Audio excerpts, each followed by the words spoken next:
નમસ્કાર ફ્રેન્ડ્સ, આવનારી GPSC class 1-2 ની એક્ઝામ જે 7 જૂન 2026ના રોજ કન્ડક્ટ થવા જઈ રહી છે એના સંદર્ભમાં આપણે ભૂગોળ વિષયના અમુક પીવાયક્યુ સોલ્વ કરવાના છે જે એક્ઝામ માટે કેટલા મહત્વના છે આપ સૌ જાણો છો, બરાબર. અને આમાં એવા ક્વેશ્ચન્સ ફિલ્ટર આઉટ કરેલા છે કે જે એક્ઝામ માટે કોન્સેપ્ટ્સ રિપીટ થતા હોય, બીકોઝ એ પ્રશ્ન ઘણીવાર રિપીટ ન થાય પણ એક કોન્સેપ્ટ રિપીટ થતું હોય, અથવા ઘણીવાર બની શકે કે પ્રશ્ન પણ રિપીટ થાય. તો જોઈએ જ્યોગ્રાફીના પીવાયક્યુ જીપીએસસીના મિત્રો. પહેલો નિયમ જે આપણે ખાસ યાદ રાખશું કે પ્રશ્ન પર જેવા આપણે પહોંચીએ, એમસીક્યુ આપણે વોટેવર પ્રશ્ન નંબર 11 હોય, 21 હોય કે ગમે તે પ્રશ્ન હોય, સૌથી પહેલું વાક્ય જે આપણે વાંચવાનું છે એ છે કે જે વિધાન આપેલા છે એના વિશે પ્રશ્ન શું છે, સાચા વિધાન ચકાસવાના છે કે ખોટા વિધાન ચકાસવાના છે. આ જે પ્રશ્ન છે એમાં શું આપેલું છે કે આપણે સાચું અથવા સાચા વિધાન જોવાના છે. તો ચલો જોઈએ. નીચેના વિધાન ધ્યાનમાં લ્યો અને સાચા વિધાન ધ્યાનમાં લેવાના છે. પૃથ્વી એક ગ્રહ છે તથા તે પોતાનો પ્રકાશ અને ઉષ્મા સૂર્ય પાસેથી મેળવે છે. સાચું છે, બીકોઝ અર્થ જે છે એ શું છે, પ્લાનેટ છે, અને સન જે છે એ સ્ટાર છે. તો ગ્રહ અને તારા વિશે બેઝિક ડિફરન્સ શું હોય કે ગ્રહને પોતાની લાઇટ હોતી નથી, એ પ્રકાશ હંમેશા સ્ટાર પાસેથી મેળવે છે, અને આપણા સૌરમંડળનો જે સ્ટાર છે એ છે સૂર્ય. તો વાક્ય નંબર 1 સાચું. સેકન્ડ પોઈન્ટ, પૃથ્વી સૂર્યથી ચોથો ગ્રહ છે તથા કદમાં ત્રીજો મોટો ગ્રહ છે. હવે મિત્રો, જ્યારે તમે ક્વેશ્ચન ઉપર પહોંચો છો કે વાક્ય વાંચો છો ત્યારે જો તમને એક પોઈન્ટ પકડમાં આવી ગયું કે ખોટું છે, સપોઝ જેમ કે વાક્ય નંબર 2 કે પૃથ્વી સૂર્યથી ચોથો ગ્રહ છે, એટલે વાક્ય અહીંયા જ ખોટું પડી ગયું, આગળ વાંચવાની જરૂર જ નથી. જેમ કે અહીંયા નીચે ઇમેજ આપેલી છે સોલાર સિસ્ટમની, જો સન પછી પેલું છે મર્ક્યુરી એટલે બુધ, પછી છે વિનસ એટલે શુક્ર, અને પૃથ્વી જે છે એ નંબર 3 છે. તો આ વાક્ય થઈ ગયું ખોટું, રાઈટ. એટલે ફક્ત 1 એ આનો સાચો જવાબ છે.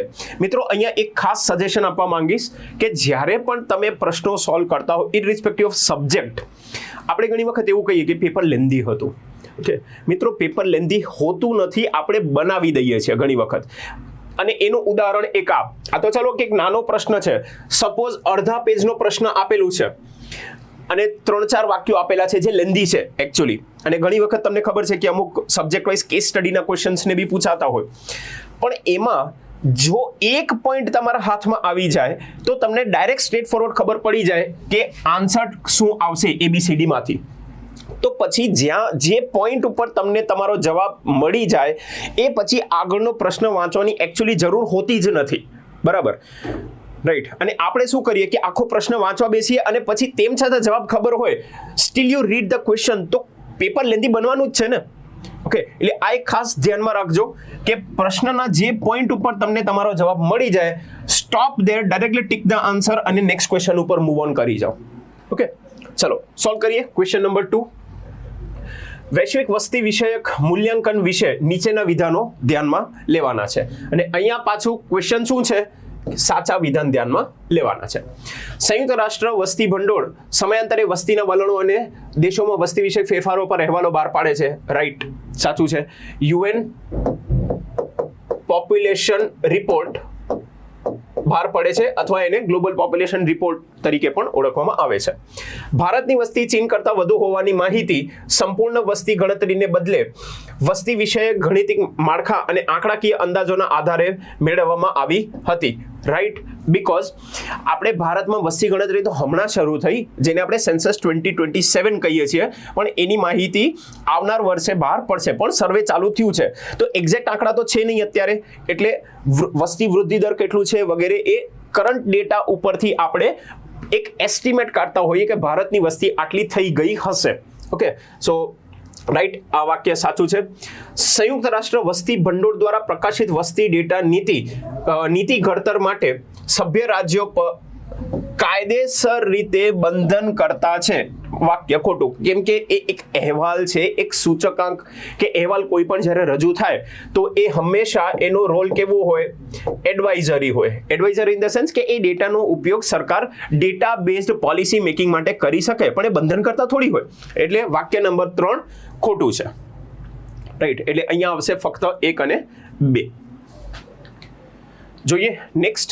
વણાકબોરી થર્મલ પાવર સ્ટેશન ગુજરાતમાં કઈ નદીના કિનારે આવેલું છે? Straight forward one liner question છે. આન્સર આવશે મહી નદી, બરાબર. અને મહી નદી વિશે મિત્રો એક પોઈન્ટ ખાસ ધ્યાનમાં રાખજો કે એ ટ્રોપિક ઓફ કેન્સર એટલે કર્કવૃત ઉપરથી 2 વખત પસાર થાય છે. ઓકે મિત્રો, વિડીયો પોઝ કરી અને નીચે કોમેન્ટ સેક્શનમાં જણાવજો કે ભૂમધ્ય રેખા એટલે ઇક્વેટર કે વિષુવવૃત્ત અને ટ્રોપિક ઓફ કેપ્રિકોન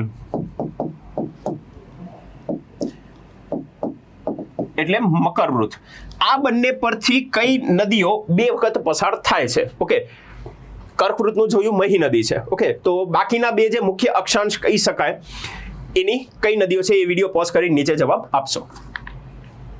ચલો નેક્સ્ટ જોઈએ, ભારતના કયા રાજ્યો મ્યાનમાર સાથે સરહદથી જોડાયેલા છે? જોઈએ નકશો. અને મિત્રો આ જે ક્વેશ્ચન્સ હોય આની બેઝિક રિક્વાયરમેન્ટ છે મેપ સ્ટડી. મેપ સ્ટડી વગર આવા ક્વેશ્ચન્સ અટેમ્પ્ટ કરી શકાય નહીં. ઓકે, જોઈએ કયો દેશ છે? મ્યાનમાર. ચલો આ રહ્યું મ્યાનમાર. અરુણાચલ, નાગાલેન્ડ, મણિપુર અને મિઝોરમ આ રાજ્યો છે. મિત્રો હંમેશા એક ટેવ પાડજો, ભલે રાજ્યો તમને નામ આવડી જશે ઇટ્સ ઓકે, પણ બનતા સુધી અહીંયા કોઈ પણ જ્યારે નકશા આધારિત પ્રશ્ન હોય તો એને એક ક્રોનોલોજીમાં યાદ રાખવાનો પ્રયત્ન ખાસ કરવું, જેથી ક્યારેક ક્રમમાં ગોઠવવાના પ્રશ્નો આવે ને તો તકલીફ ન પડે આપણને, રાઈટ? તો આનો જવાબ છે એ, મિઝોરમ, મણિપુર, નાગાલેન્ડ, અરુણાચલ. તો અહીંયા રિવર્સ ઓર્ડરમાં લખેલું છે બટ ધેટ્સ ફાઇન, ઓર્ડર ચાલશે. ચલો નેક્સ્ટ, ભારતીય ચોમાસું અને વાતાવરણીય ઘટનાઓ વિશે નીચેના વિધાનો ધ્યાનમાં લ્યો. અને વિધાનોના સંદર્ભમાં શું જોવાનું છે કે કયા વિધાનો સાચા છે. વાક્ય નંબર 1, પશ્ચિમી ડિસ્ટર્બન્સ એટલે વેસ્ટર્ન ડિસ્ટર્બન્સ અથવા પશ્ચિમી વિક્ષોભ અને ઉષ્ણકટિબંધીય ચક્રવાત છે જે ભૂમધ્ય સમુદ્ર ક્ષેત્રમાં ઉત્પન્ન થાય છે અને ભારતમાં ચોમાસા દરમિયાન ભારે વરસાદ લાવે છે. ઓકે, આ એક વાક્ય નંબર 1. વાક્ય નંબર 2, ભારતમાં શિયાળાની ઋતુમાં પશ્ચિમી જેટ સ્ટ્રીમ અને ઉનાળાની ઋતુમાં ઉષ્ણકટિબંધીય પૂર્વીય જેટ સ્ટ્રીમ સક્રિય હોય છે. આ છે વાક્ય નંબર 2. જોઈએ વાક્ય નંબર 3, ભારતમાં અલ નીનો ઘટના ચોમાસાના વરસાદને નકારાત્મક રીતે અસર કરે છે જ્યારે લા નીના સામાન્ય રીતે એવરેજ કરતા વધુ વરસાદ લાવે છે. ઓકે, આ 3 વાક્યો છે. અહીંયા ફક્ત 2 અને 3 સાચા જવાબ છે. વાક્ય નંબર 1 ખોટું છે બીકોઝ પશ્ચિમી ડિસ્ટર્બન્સ અને એક ઉષ્ણકટિબંધીય ચક્રવાત છે જે ભૂમધ્ય ક્ષેત્રમાં ઉત્પન્ન થાય છે. ઓકે, આ ઉષ્ણકટિબંધીય ચક્રવાત, ઓકે વાંધો નહીં, પણ અહીંયા જે કેચ છે પ્રશ્નમાં એ છે ચોમાસા દરમિયાન નહીં પણ શિયાળા દરમિયાન વરસાદ લાવે છે. સો આ એક પોઈન્ટ છે. સી મિત્રો, એક જ શબ્દ ખાલી અલગ છે તો આખો જવાબ પલટી જાય છે. ઓકે, ઠીક છે. વેસ્ટર્ન ડિસ્ટર્બન્સ, હવે સી વેસ્ટર્ન ડિસ્ટર્બન્સના સંદર્ભમાં એક વસ્તુ તમને કહેવા માંગીશ કે વેસ્ટર્ન ડિસ્ટર્બન્સ છે એ ક્યાંથી ઉદ્ભવે છે? ભૂમધ્ય સાગર એટલે મેડિટેરેનિયન સી. હવે મેડિટેરેનિયન સી ક્યાં છે તો કે યુરોપ અને આફ્રિકાની વચ્ચેનો જે એરિયા છે એને આપણે ભૂમધ્ય સાગર કહીએ છીએ. ત્યાંથી એ ઉદ્ભવે છે અને જેટ સ્ટ્રીમ સાથે ભારત તરફ આવે છે. કારણ કે પશ્ચિમમાંથી આવે છે એટલે એને આપણે પશ્ચિમી વિક્ષોભ કહીએ છીએ. હવે એક પોઈન્ટ જે ખાસ નોંધવા લાયક છે કે વેસ્ટર્ન ડિસ્ટર્બન્સ કોઈ પણ સિઝનમાં ભારતમાં વરસાદ લાવી શકે છે. ઓકે, એ સક્રિય બારેમાસ હોય છે પણ એની અસર અથવા એક વિઝિબલ ઇમ્પેક્ટ જે છે એ શિયાળા દરમિયાન આપણને વધુ ફીલ થાય છે.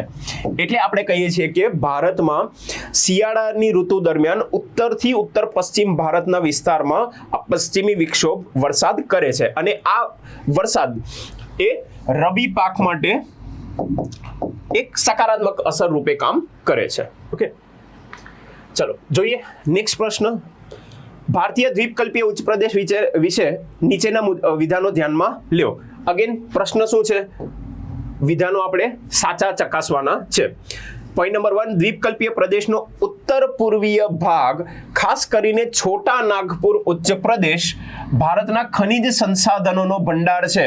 યસ રાઈટ, એને સ્ટોર હાઉસ ઓફ મિનરલ્સ કહેવાય છે. ખનિજ સંસાધનોનો ભંડાર કહેવાય છે. માળવા ઉચ્ચ પ્રદેશમાં મુખ્યત્વે કાંપવાળી જમીન જોવા મળે છે જે ઘઉં અને ચોખાના પાક માટે આદર્શ છે. હવે પાક સેકન્ડરી છે અહીંયા, પણ કાંપની જમીન એ અહીંયા ખોટો જવાબ છે, કારણ કે અહીંયા જે જમીનનું જે મેઇન પ્રકાર છે એ છે કાળી જમીન, એટલે અહીંયા જવાબ આવશે ફક્ત 1. એટલે સાચું વિધાન ફક્ત 1 છે. દ્વીપકલ્પીય ઉચ્ચ પ્રદેશ છોટા નાગપુરનો જે એરિયા છે, અને મિત્રો એક ખાસ ધ્યાનમાં રાખજો, છોટા નાગપુર ઉચ્ચ પ્રદેશ જે છે એ ઝારખંડ રાજ્યનું મેક્સિમમ એરિયા કવર કરે છે. રાજ્યનું નામ ધ્યાન ખાસ રાખજો, બરાબર. ઓલમોસ્ટ પૂર્ણા ભાગનો જે ઝારખંડ એરિયા છે એ છોટા નાગપુર ઉચ્ચ પ્રદેશથી કવર થયેલું છે. ઓકે. અને બીજું કે આ જે વિસ્તાર છે છોટા નાગપુર ઉચ્ચ પ્રદેશનો એરિયા, અહીંયા જે ખડક સ્તર છે, ખડક રોક સિસ્ટમ જેને આપણે કહીએ તો એ છે ગોંડવાના સ્તર. ઓકે, ગોંડવાના સ્તર આ ખાસ ધ્યાનમાં રાખજો. ચલો જોઈએ નેક્સ્ટ. ભારતમાં ખડક તંત્રો અને તેનું આર્થિક મહત્વ જોડકો આપણે કરવાનું છે, અને શું છે કઈ જોડીઓ સાચી રીતે જોડાયેલી છે એ આપણે ધ્યાનમાં લેવાનું છે. ધારવાડ તંત્ર લો અયસ્ક, સોનું, મેંગનીઝ. ગોંડવાના તંત્ર કોલસો. કુડપ્પા તંત્ર પેટ્રોલિયમ અને કુદરતી વાયુ. ગોંડવાના હમણાં જ આપણે ચર્ચા કરી. ઓકે, તો અહીંયા જવાબ છે ફક્ત 1 અને 2, બીકોઝ કુડપ્પામાં આપણને પેટ્રોલિયમ અને કુદરતી વાયુ મળતા નથી. કુડપ્પા સ્તર જે છે એ મેઇનલી ચૂનાનો પથ્થર, લાઇમસ્ટોન, કોપર, મેંગનીઝ અને મોટી માત્રામાં યુરેનિયમ, આ મુખ્ય ભંડારો છે કયા કુડપ્પા સ્તરના. ગોંડવાના મિત્રો કોલસો ગોખી નાખજો, બીકોઝ ભારતમાં લગભગ 90% આસપાસ જે કોલસો છે, કયું ઉચ્ચ સ્તરીય કોલસો, ઓકે, એ આપણને ગોંડવાના સ્તરમાં મળે છે, જે એન્થ્રેસાઇટ ક્વોલિટીનું આપણે કહી શકીએ. રાઈટ, ચલો જોઈએ નેક્સ્ટ. નીચેના વિધાનો ધ્યાનમાં લ્યો અને એ અને આર એ રીતે એસર્શન અને રીઝન એ રીતનો ક્વેશ્ચન છે. વિધાન એ, આંતર ઉષ્ણકટિબંધીય અભિસરણ ક્ષેત્ર ધેટ ઇઝ ઇન્ટરટ્રોપિકલ કન્વર્જન્સ ઝોન નું સંચરણ ખાસ કરીને ભારતીય ઉપખંડ પર મોસમી સંરચના ધેટ ઇઝ મોન્સૂનલ સર્ક્યુલેશન ના નિર્માણ માટે નિર્ણાયક છે. રાઈટ.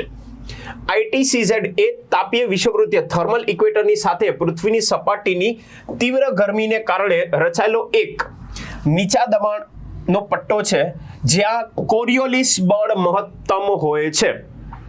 ફ્રેન્ડ્સ, અહીંયા આજે પોઈન્ટ નંબર એ છે એ સાચું છે, પોઈન્ટ નંબર આર જે છે એ પણ સાચું છે. ક્યાં સુધી? આ છેલ્લા મુદ્દા સુધી. આ છેલ્લો મુદ્દો ખોટો છે. આખું જે વાક્ય છે એ ખોટું છે. અને એક્ઝામના દિવસે આપણે ભૂલ એ કરીએ કે આપણે પ્રશ્ન વાંચતા હોઈએ, ઓકે ફટાફટ વાંચીએ છીએ કે ITCZ એ તાપીય થર્મલ ઇક્વેટરની સાથે પૃથ્વીની સપાટીની તીવ્ર ગરમી હોય છે, એટલે અહીંયા લો પ્રેશર પણ બને એ સ્વાભાવિક છે. ઓકે, અહીંયા લો પ્રેશર પણ બને એ સ્વાભાવિક છે, એટલે નીચું દબાણ છે. એટલે આપણે એમ સમજી લઈએ ઘણી વખત કે આ તો આખું વાક્ય વ્યવસ્થિત ગોઠવાયેલું છે, પણ ક્યાં ચાતરી જઈએ કે ટ્રેપમાં ફસાઈ જઈએ.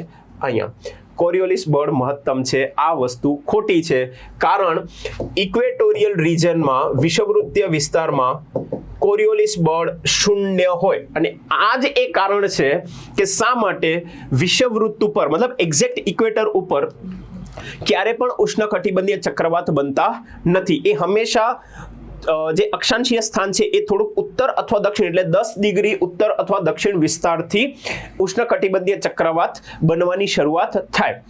ઓકે, હવે મિત્રો જેમ કે કોરિયોલિસ ફોર્સ અહીંયા 0 શું કામ છે એ સમજાવવા માટે સપોઝ હું તમને એક પ્રેક્ટિકલ એક્ઝામ્પલ આપું કે સપોઝ હું તમને એમ કહું કે તમે જે પોઈન્ટ ઉપર ઊભા છો હોલમાં કે રૂમમાં કોઈ પણ જગ્યાએ, અને ત્યાં તમે એ આખા હોલનું એક ગોળ રાઉન્ડ મારો. રાઈટ, તમે આખું સર્કલ પૂરું કરશો, શું તમને ચક્કર આવશે? ના. હવે હું તમને એમ કહું છું કે તમે જેટલું મોટું રાઉન્ડ માર્યું એના કરતા 2 ડગલા અંદર આવી અને એક એનાથી થોડુંક નાનું રાઉન્ડ મારો, તમને ચક્કર આવશે? નહીં આવે. ઓકે, પણ હું તમને એમ કહું કે ધીરે ધીરે તમે 2 ડગલા અંદર આવતા જાઓ અને તમારું જે સર્કલ છે એ પૂરું કરતા જાઓ. મિત્રો, એક પોઈન્ટ એવું આવશે કે જ્યાં તમે જ્યાં ઊભા છો ને ત્યાં જ ગોળ ગોળ ફરવું પડશે. રાઈટ, પછી તમે ઊભા રહેજો, શું તમને ચક્કર આવશે? યસ, 100% તમને ચક્કર આવશે. આ જ સમજી લો કે કોરિયોલિસ ફોર્સનું કોન્સેપ્ટ છે કે કારણ કે વિષુવવૃત્ત જે છે એ સૌથી લાંબુ અક્ષાંશ છે.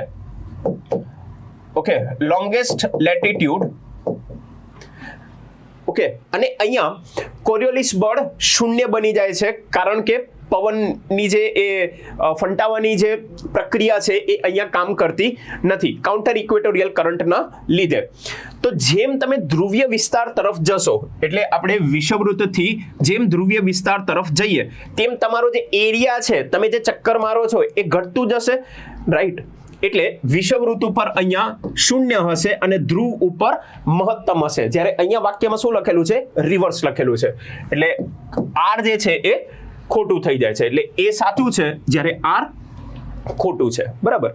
જેમ કે આજે દબાણ પટ્ટા છે, આપણે ITCZ એ વિષુવવૃત્તીય લઘુદાબ પટ્ટો છે એને આપણે ITCZ અથવા ડોલ્ડ્રમ પણ કહીએ છીએ. ITCZ એટલે કહીએ છીએ કારણ કે અહીંયા ઘોડા અક્ષાંશથી આવતા પવનો મળે છે. સિમ્પલ. ઇન્ટર ટ્રોપિકલ કન્વર્જન્સ એટલે ભેગું થવું, કન્વર્જન્સ ઝોન, અહીંયા પવન ભેગા થાય છે. પવનની ગતિ કેવી છે? તો કે પવનની ગતિ મંદ છે, એટલે એને ડોલ્ડ્રમ કહેવાય છે. એટલે બે નામ છે પણ કારણ પણ બે અલગ અલગ છે. ચલો નેક્સ્ટ જોઈએ. ભારતમાં આંતરિક સ્થળાંતરના સંદર્ભમાં નીચેના સ્થળાંતર પ્રવાહોને તેમની માત્રા એટલે સ્થળાંતર કરનારની સંખ્યા છેલ્લી વસ્તી ગણતરીના ડેટા મુજબ ઘટતા ક્રમમાં ગોઠવો.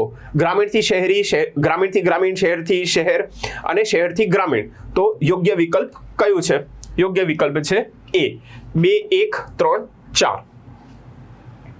જોઈએ નેક્સ્ટ. ગુજરાતના નીચેના જિલ્લાઓ ધ્યાનમાં લ્યો. હવે પ્રશ્ન શું છે?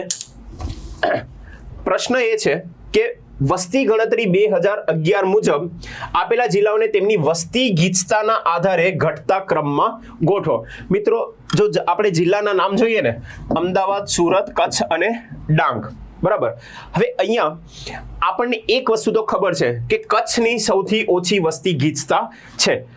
એટલે નંબર 3 જે છે એ છેલ્લું આવશે. એટલે જો તમે ઓપ્શન જોશો તો 2 તો એમને રૂલ આઉટ થઈ ગયા. ઓકે, એટલે એક્ઝામમાં આ રીતે આપણે એલિમિનેશન મેથડથી સાચો જવાબ થોડુંક ઇઝીલી લાવી શકીએ. એટલે કદાચ આપણે તુક્કો બી મારવો હોય તો સાચો પડવાના જે ચાન્સીસ છે એ આપણા વધી જાય. ઓકે, તો અહીંયા સાચો જવાબ છે 2, 1, 4, 3. એટલે પહેલું આવશે સુરત, પછી આવશે અમદાવાદ, પછી છે ડાંગ અને પછી છે કચ્છ. ચલો, ગુજરાતના નીચેના પાકોને સામાન્ય કૃષિ વર્ષમાં ખેતી હેઠળના કુલ વિસ્તારના આધારે તેમના ઘટતા ક્રમમાં ગોઠવો. ઓકે, કપાસ, મગફળી, બાજરી અને મકાઈ. તો અહીંયા જવાબ છે 1, 2, 3, 4 જે આપેલું છે એ જ સાચો જવાબ છે અહીંયા. અને મિત્રો, આવું જે ડેટા છે, લાઈક આજે એક્રિએજ ડેટા છે કે વાવેતર વિસ્તાર છે, એના માટે જે ખાસ એક સોર્સ સજેસ્ટ કરી કે આવા જવાબ તમને ક્યાંથી મળે, કન્ટેન્ટ ક્યાંથી મળે. તો જવાબ છે ગુજરાત સરકારનું સામાજિક આર્થિક સર્વેક્ષણ, સોશિયો ઇકોનોમિક સર્વે જે ગુજરાત સરકાર બહાર પાડે છે. જેમ કે અત્યારે ફેબ્રુઆરીમાં જે બજેટ રજૂ થાય તો આપણને ખબર છે કે જેમ કેન્દ્ર સરકાર બજેટ રજૂ કરે તો બજેટની સાથે આપણે ઇકોનોમિક સર્વે પણ રજૂ થાય. તો એ જ રીતે ગુજરાતમાં પણ બજેટની સાથે ઇકોનોમિક સર્વે જે રજૂ થાય એને આપણે સોશિયો ઇકોનોમિક સર્વે કહીએ છીએ. તો અત્યારનો જે લેટેસ્ટ સર્વે છે એ છે 2025-26, કારણ કે બજેટ આવ્યું હોય 2026-27 માટેનું. ઓકે, એટલે આનું બજેટ હોય અને આનું ઇકોનોમિક સર્વે હશે. તો આ જે મટીરિયલ છે એ ખાસ વાંચવું ક્લાસ 1-2 માટે. ચલો જોઈએ નેક્સ્ટ ક્વેશ્ચન. વિધાનો આપેલા છે પણ અહીંયા આપણે સાચા વિધાન ચકાસવાના છે. ગુજરાતમાં એસટી એટલે અનુસૂચિત જનજાતિ વસ્તીના વિતરણ અને ટકાવારીના સંદર્ભમાં નીચેના વિધાનો ધ્યાનમાં લ્યો. 2011 વસ્તી ગણતરી મુજબ એસટીનું સૌથી વધુ કેન્દ્રીયકરણ પૂર્વીય જિલ્લાઓમાં રાજસ્થાન, મધ્યપ્રદેશ અને મહારાષ્ટ્રની સરહદો સાથે ધરાવતા આદિવાસી પટ્ટો છે. રાઈટ. ડાંગ જિલ્લામાં તેની કુલ વસ્તીના સંદર્ભમાં એસટીની ટકાવારી સૌથી વધુ છે. સાચું. અરાઉન્ડ 94.6% જેટલું છે. એટલે લગભગ 95% જેટલી વસ્તી ગણી લ્યો તમે. પૂર્વીય સરહદી જિલ્લાઓની તુલનામાં દરિયાકાંઠા અને સૌરાષ્ટ્રના જિલ્લાઓ સામાન્ય રીતે એસટીનું પ્રમાણ ખૂબ ઊંચું છે. વાક્ય ખોટું. એટલે જવાબ આવી જશે ફક્ત 1 અને 2. બરાબર, બીકોઝ જે આખો પૂર્વીય પટ્ટો છે બનાસકાંઠા સાબરકાંઠાથી લઈ અને મહીસાગર દાહોદ વાળું આખું જે પૂર્વીય ગુજરાતનો પટ્ટો પડે છે એ આપણો આખું એસટી બેલ્ટ કહેવાય છે, રાઈટ, આદિવાસી પટ્ટો જેને આપણે કહીએ છીએ. રેર અર્થ મિનરલ્સ અથવા રેર અર્થ એલિમેન્ટ્સને રેર શું કામ કહેવાય છે? મિત્રો આ પોઈન્ટ ખાસ ધ્યાનમાં રાખજો, બીકોઝ ચર્ચામાં ખૂબ રહે છે રેર અર્થ મિનરલ્સ, બરાબર. બીકોઝ આ રેર અર્થ મિનરલ્સ ની ઉપયોગિતા, એક તો આ તમે જોજો કે રેર અર્થ મિનરલ્સ જે છે એ કયા કયા ક્ષેત્રોમાં વપરાય છે, and one of them is space, defence અને ઇલેક્ટ્રોનિક સેક્ટર આખું.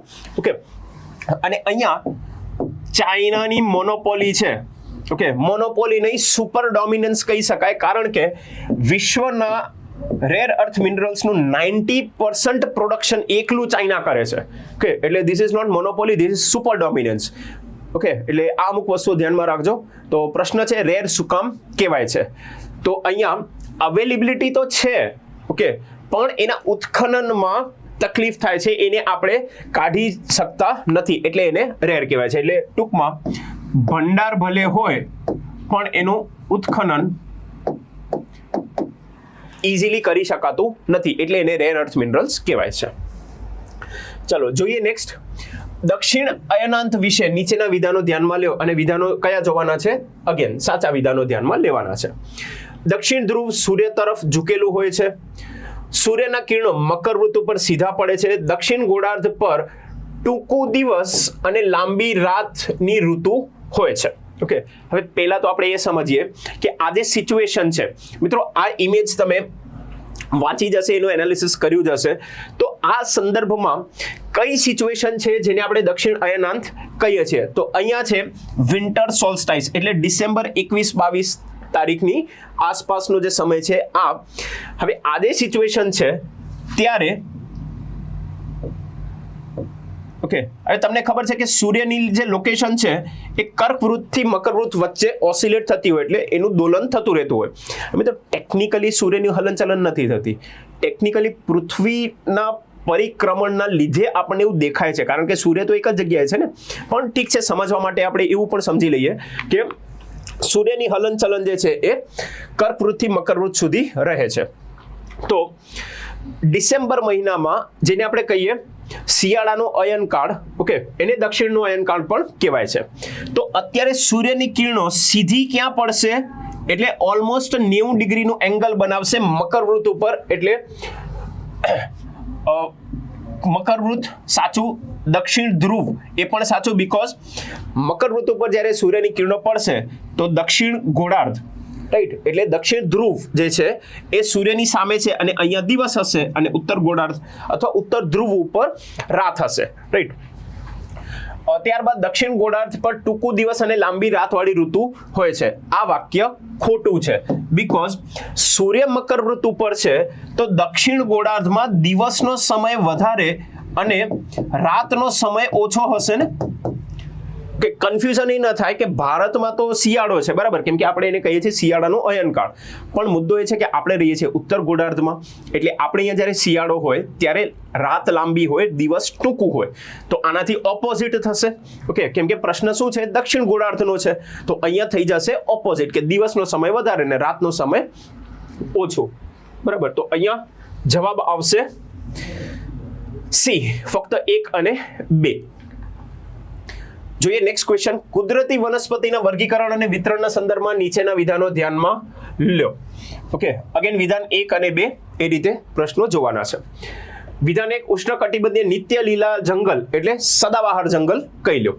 સદાબહાર જંગલ જૈવ વિવિધતા અને વૃક્ષોની વધુ ઘનતાની લાક્ષણિકતા ધરાવે છે, જે મુખ્યત્વે આખું વર્ષ ઊંચા તાપમાન અને 100 સેન્ટીમીટરથી ઓછા વાર્ષિક વરસાદના કારણે છે. હવે જો વાક્યના 2 ભાગ છે.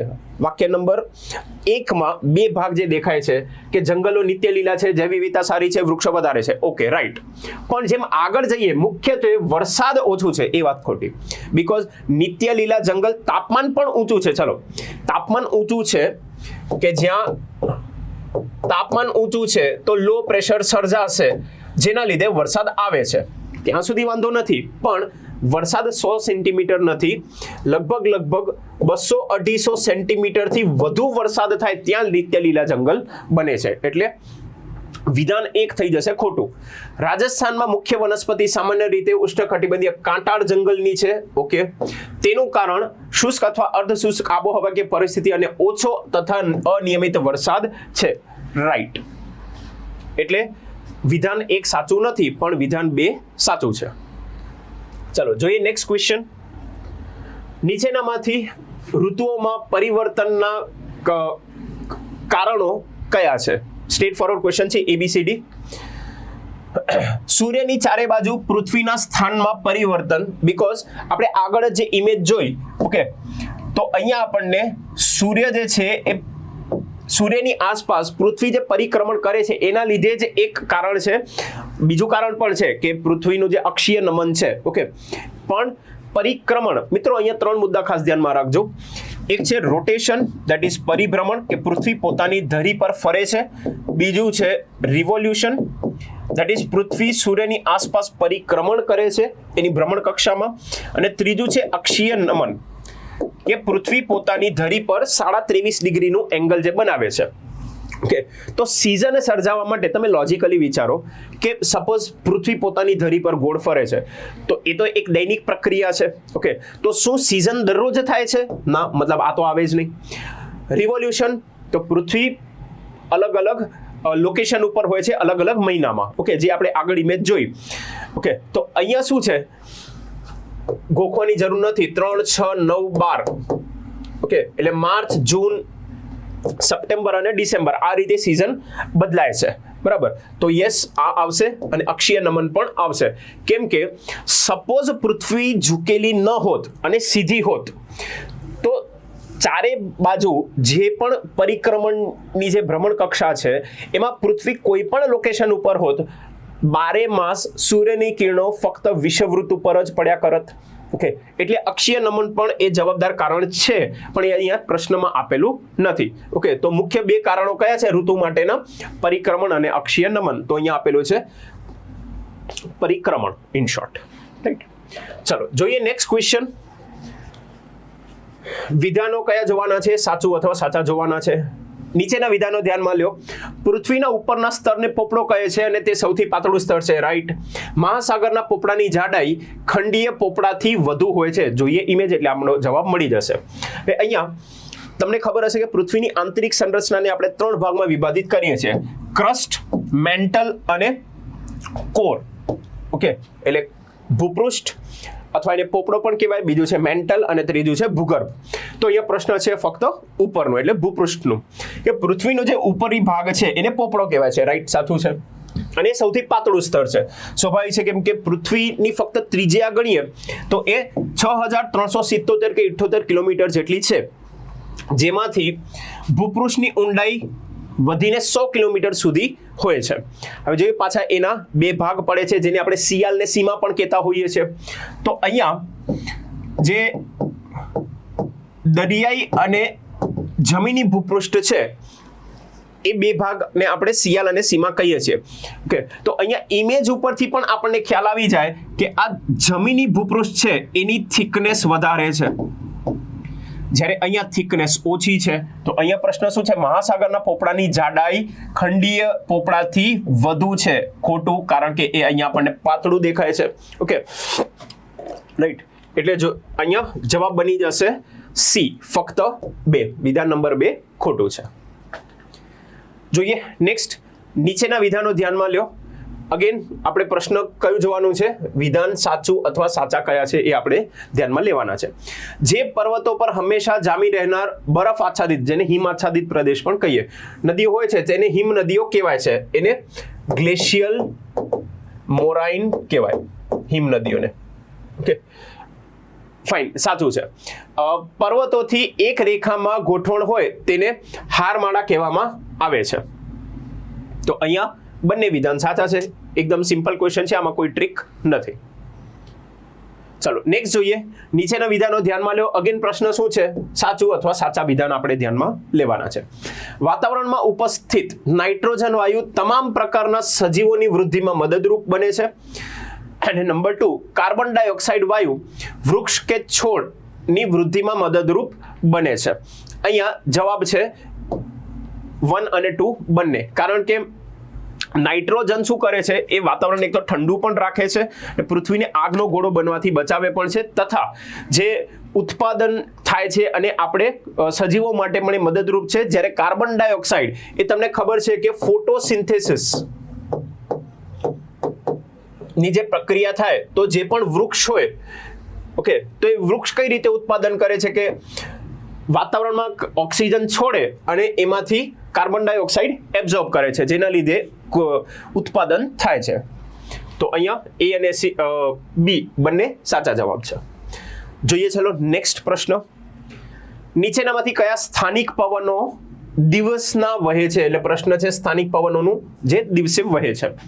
જમીની લહેર, દરિયાઈ લહેર, ખીણની લહેર કે અવરોહી અથવા ઉતરતા પવનો. ઓકે, જોઈએ ચલો. નીચે ઇમેજ આપેલી છે. હવે અહીંયા બે ઇમેજ તમને દેખાય છે કે આ છે દિવસ અને આ છે રાત. સેમ વે અહીંયા છે દિવસ અને આ છે રાત. બરાબર. તો અહીંયા ફ્રેન્ડ્સ પર્વત અને ખીણના પવન કે દિવસ હોય ત્યારે જે પર્વતોના ઢાળ છે એ વધુ ગરમ થાય છે, જેથી અહીંયા લો પ્રેશર સર્જાય અને નીચે હોય છે સાપેક્ષ રીતે ગુરુદાબ એટલે હાઈ પ્રેશર.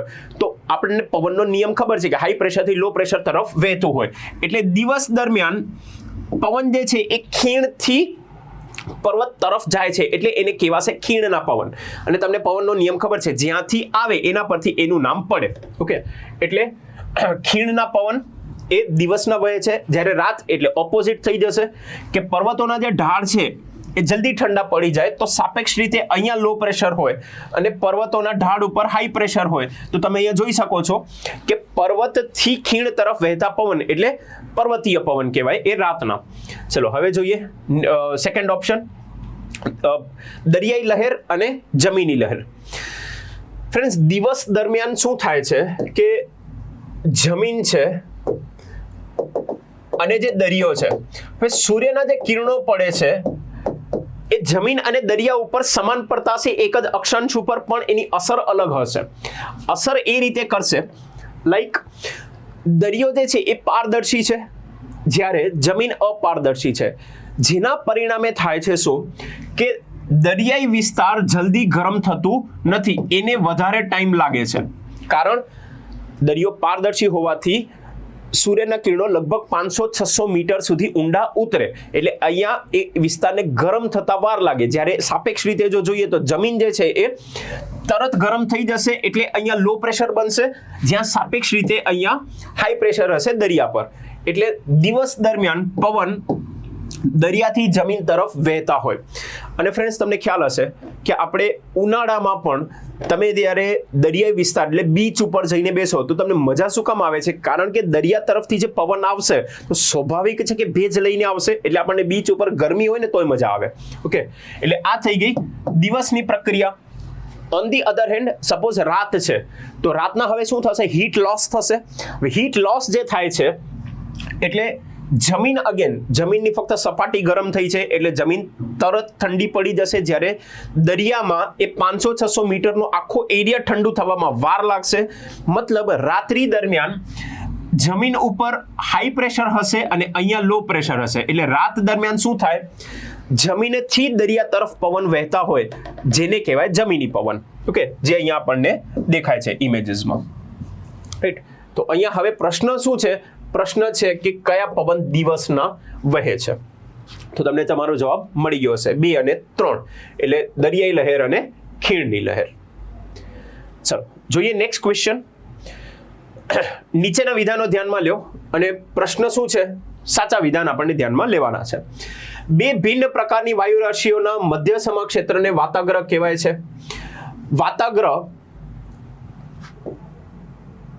વાતાગ્રહ ફક્ત મધ્ય અક્ષાંશમાં જ ઉત્પન્ન થાય. તો અહીંયા બંને સાચા જવાબ છે, કારણ કે આપણે ચક્રવાત જ્યાં ભણીએ તો તમને ખ્યાલ છે કે ચક્રવાત 2 પ્રકારના હોય, એક ઉષ્ણકટિબંધીય ચક્રવાત અને એક છે સમશીતોષ્ણ ચક્રવાત. તો ઉષ્ણકટિબંધીય ચક્રવાતમાં ક્યાંય પણ વાતાગ્રહ વ્યવસ્થા આપણને જોવા મળતી નથી, જ્યારે સમશીતોષ્ણ ચક્રવાત જે છે એની વિશેષતા જ એ છે કે એ વાતાગ્રહ વ્યવસ્થાના લીધે જ બને છે. રાઈટ. એટલે અહીંયા વાતાગ્રહ ફક્ત મધ્ય અક્ષાંશ વિસ્તારમાં ઉત્પન્ન થાય છે. ચાલો જોઈએ નેક્સ્ટ ક્વેશ્ચન. ઉષ્ણકટિબંધીય ચક્રવાત વિશે નીચેના વિધાનો ધ્યાનમાં લ્યો, અને વિધાનો કયા ધ્યાનમાં લેવાના છે? સાચું અથવા સાચા વિધાન ધ્યાનમાં લેવાના છે. આ ચક્રવાત ફક્ત સમુદ્ર પર જ ઉત્પન્ન થાય, સાચી વાત. નંબર 2, આ ચક્રવાત સમશીતોષ્ણ કટિબંધીય ચક્રવાતની સરખામણીએ વધુ વિનાશકારી છે, રાઈટ. આ ચક્રવાત પૂર્વથી પશ્ચિમ તરફ ફરે છે, રાઈટ. ત્રણે વાક્યો સાચા છે. બીકોઝ હવે અહીંયા પૂર્વથી પશ્ચિમ શા માટે ફરે છે? કારણ કે જો આપણે ઉષ્ણકટિબંધીય વિસ્તાર જોઈએ તો અહીંયા જે પવન છે કેવા છે? પૂર્વીય પવન છે, જેને આપણે વેપારી પવન પણ કહીએ છીએ. તો પવન પૂર્વીય છે તો આ ચક્રવાત પણ પૂર્વથી પશ્ચિમ તરફ જ ફરવાના છે, કારણ કે એ પૂર્વીય પવનની અસર હેઠળ હોય છે, રાઈટ. મિત્રો એક પોઈન્ટ ખાસ કે આ જે ચક્રવાત છે બે પ્રકારના મેનલી ઉષ્ણકટિબંધીય સમશીતોષ્ણ ચક્રવાત, એ વચ્ચે ઘણી વખત એક્ઝામમાં તફાવત પણ પૂછે છે, તો આ પણ તમે તૈયાર કરી દેજો. ચલો નેક્સ્ટ, ભારતના કયા રાજ્યો 3 બાજુએ આંતરરાષ્ટ્રીય સીમાથી ઘેરાયેલા છે? પ્રશ્ન છે મણિપુર, આસામ, સિક્કિમ, ત્રિપુરા. ઓકે, જોઈએ મેપ. 3 બાજુએ આંતરરાષ્ટ્રીય સરહદથી ઘેરાયેલા છે. Option number 1 Manipur. ચલો જોઈએ મણિપુર. મણિપુર ક્યાં છે? આર્યુ મણિપુર 3 બાજુ ઘેરાયેલું નથી, ખોટું, એટલે મણિપુર નહીં આવે. Okay, next Assam. આસામ જોઈએ કેટલી બાજુથી છે? ભૂતાન અને બાંગ્લાદેશ 2, એટલે આસામ પણ નહીં આવે. જોઈએ સિક્કિમ. યસ, સિક્કિમ આ બાજુ નેપાલ, આ બાજુ ભૂતાન અને ઉપર ચાઇના, તો યસ સિક્કિમ આવશે. અને ચોથું છે ત્રિપુરા. જોઈએ ત્રિપુરા. ઓકે, ત્રિપુરા ભલે દેશ એક જ છે પણ 3 બાજુએ ઘેરાયેલું આપણને ક્લિયરલી દેખાય છે, એટલે જવાબ આવશે 3 અને 4. જવાબ આવશે 3 અને 4. નેક્સ્ટ, નીચેના વિધાનો ધ્યાનમાં લ્યો. અગેન વિધાન કયા જોવાના છે? સાચું અથવા સાચા વિધાન આપણે જોવાના છે. જે તાપમાને બાષ્પીભવન શરૂ થાય તેને બાષ્પીભવનની ગુપ્ત ગરમી કે ગુપ્ત ઉષ્મા કહેવાય છે, લેટેન્ટ હીટ ઓફ વેપોરાઇઝેશન કહેવાય છે. હવાના તાપમાનમાં વૃદ્ધિ સાથે પાણીની વરાળ બની જવાની ક્ષમતા ઘટે છે. હવાની તીવ્ર ગતિ જેટલી તીવ્ર હોય બાષ્પીભવન પણ એટલું જ તીવ્ર હશે, રાઈટ. અહીંયા જવાબ આવશે ફક્ત 1 અને 3. કારણ હવાના તાપમાનમાં વૃદ્ધિ સાથે, એટલે ટૂંકમાં તાપમાન વધવાની સાથે વરાળ બનવાની ક્ષમતા, એટલે વોટર હોલ્ડિંગ કેપેસિટી અથવા જે વરાળની જે ક્ષમતા છે એ શું થાય છે? ઘટે છે. ખોટું છે, કારણ કે વાતાવરણની ભેજ ધારણ ક્ષમતા ફક્ત એક જ વસ્તુ પર ડિપેન્ડન્ટ છે, એન્ડ ધેટ ઇઝ તાપમાન. તાપમાન જેટલું વધારે એટલી ભેજ ધારણ ક્ષમતા વધારે. સીધો સંબંધ છે. જ્યારે પ્રશ્નમાં શું છે? વિપરીત સંબંધ દર્શાવેલું છે, એટલે વાક્ય નંબર 2 ખોટું. ચલો, દુનિયામાં વરસાદના વિતરણ વિશે નીચેના વિધાનો ધ્યાનમાં લ્યો, અને વિધાન સાચું અથવા સાચા ચકાસવાના છે. ખંડીય જમીન ભાગોની સરખામણીએ મહાસાગરો પર વધુ વરસાદ થાય છે. વિષુવવૃત્તથી 25 થી 40 ઉત્તર અને દક્ષિણ અક્ષાંશની વચ્ચે પૂર્વ કિનારા પર ખૂબ વધુ વરસાદ થાય છે. બંને સાચા છે. જોઈએ હવે પોઈન્ટ નંબર 1, ખંડીય ભાગોની સરખામણીએ મહાસાગરો પર વધુ વરસાદ થાય છે. યસ, કારણ કે જે મહાસાગર છે ત્યાં જે આપણે સામાન્ય એક જળ ચક્રના સંદર્ભમાં જો સમજીએ તો જળ ચક્ર એટલે શું? તો જળ ચક્ર એટલે પૃથ્વીના અલગ અલગ સ્ત્રોતોમાં રહેલું પાણી તાપમાનના લીધે એનું બાષ્પીભવન થાય, ઉપર જઈ અને વાદળની રચના થાય. વાદળ જ્યારે એના સંતૃપ્તિ સ્તરે પહોંચે તો પાછું એ વરસાદ સ્વરૂપે આપણને મળી જાય છે. તો આજે એક સામાન્ય ચક્રના ભાગરૂપે જે અવરોધ વિના જે સાયકલ ચાલતી હોય છે આને કહેવાય ઉષ્ણતા નયનનો વરસાદ અથવા કોન્વેક્શનલ રેનફોલ.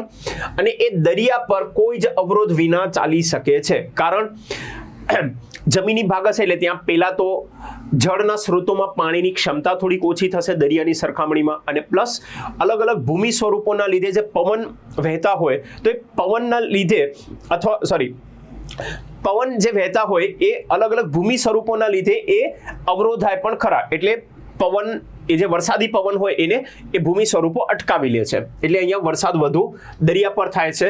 અને બીજું કે 25 થી 40, ઓકે, એક ક્યારેક 35 થી 40 હોય તો પણ કોઈ ઇશ્યુ નથી, બરાબર. મિત્રો અહીંયા કદાચ આવો કઈ ક્વેશ્ચન આવે તો તમારે કન્ફ્યુઝ નહીં થવાનું, બરાબર. હવે સપોઝ 35 થી 40 એટલે તમે ઇન્ડિયાનું એક્ઝામ્પલ લઈ લો. સપોઝ ભારતમાં 23.5 ડિગ્રી એટલે આપણે અહીંયાથી કર્કવૃત પસાર થાય છે.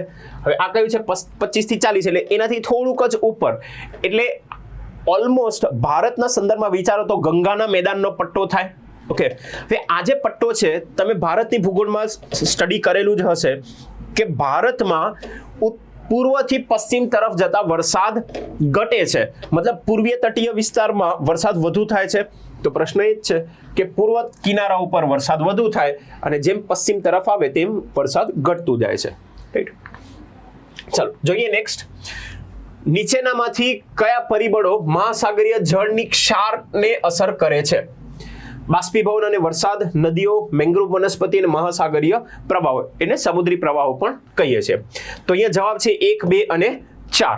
રીઝન મેંગ્રોવના લીધે તટીય વિસ્તારમાં ખાલી ફરક પડે પણ ઓવરઓલ મહાસાગરમાં તો કંઈ ફરક નથી પડવાનું ને, બીકોઝ મેંગ્રોવ કંઈ આખા મહાસાગરોમાં તો ફેલાયેલા નથી, ફક્ત ટાપુ કે જે બી દેશ હોય એની તટરેખામાં જ એ કોન્સન્ટ્રેટેડ હોય છે. એટલે બાષ્પીભવન અને વરસાદ યસ, કારણ કે બાષ્પીભવનથી શું થાય મિત્રો, આ બાષ્પીભવનને વરસાદ, આનું એક જો તમને એક્ઝામ્પલ આપું કે તમે ગેસ ઉપર એક તપેલીમાં પાણી મૂકો અને ગેસ ચાલુ કરો તો નીચેથી જેમ એને હીટ મળશે તેમ પાણીનું બાષ્પીભવન થશે.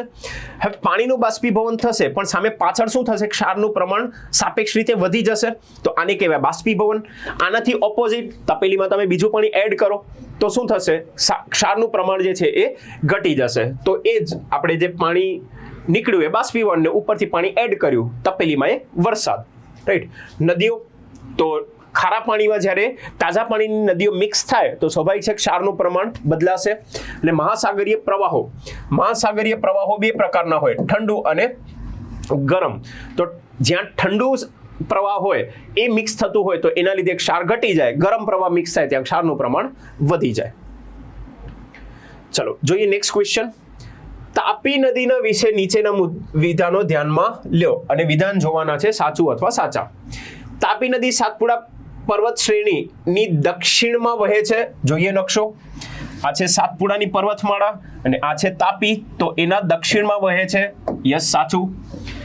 તાપી નદી ભારતીય ઉપખંડની એકમાત્ર નદી છે જે પૂર્વથી પશ્ચિમ વહે છે. વાક્ય ખોટું, કારણ કે બીજી કોઈ ખબર હોય કે ના હોય, નર્મદા તો ખબર જ હશે. ઓકે, એટલે વિધાન નંબર 2 જે છે એ ખોટું છે. તાપી નદીની ઉત્તરે અજંતા અને સાતમાલા પર્વત આવેલા છે. તો આ છે તાપી અને અજંતા અને સાતમાલા એના દક્ષિણમાં છે, નહીં કે ઉત્તરમાં, એટલે આ પણ વિધાન ખોટું. આપણો જવાબ મળી ગયો ફક્ત 1. જોઈએ નેક્સ્ટ ક્વેશ્ચન. ગંગા નદી તંત્ર વિશે નીચેના વિધાનો ધ્યાનમાં લ્યો અને વિધાન જોવાના છે સાચું અથવા સાચા. ગંગા નદી હરિદ્વાર પાસે પર્વતીય ભાગને છોડી મેદાની ભાગમાં પ્રવેશ કરે છે. યમુના નદી યમનોત્રી હિમનદીમાંથી એટલે યમનોત્રી ગ્લેશિયરમાંથી ઉદ્ભવી અને ગંગાને જમણા કિનારેથી સમાંતર વહે છે. યસ, સાચું, કેમ કે આ ગંગા વહે છે સપોઝ, તો યમુના આ રીતે ઓલમોસ્ટ પેરેલલી વહી અને અચાનક જ ટર્ન લઈ અને અહીંયા આ રીતે થઈને મળી જાય છે. તો આ થઈ જાય છે યમુના અને આ થઈ જાય છે ગંગા, તો સમાંતર વહી અને પછી એને મળી જાય છે. તો બંને વિધાનો સાચા છે. નેક્સ્ટ, ઉષ્ણકટિબંધીય સતત લીલા જંગલો એટલે નિત્ય લીલા જંગલો અથવા સદાબહાર જંગલો ભારતના કયા કયા રાજ્યોમાં જોવા મળે છે?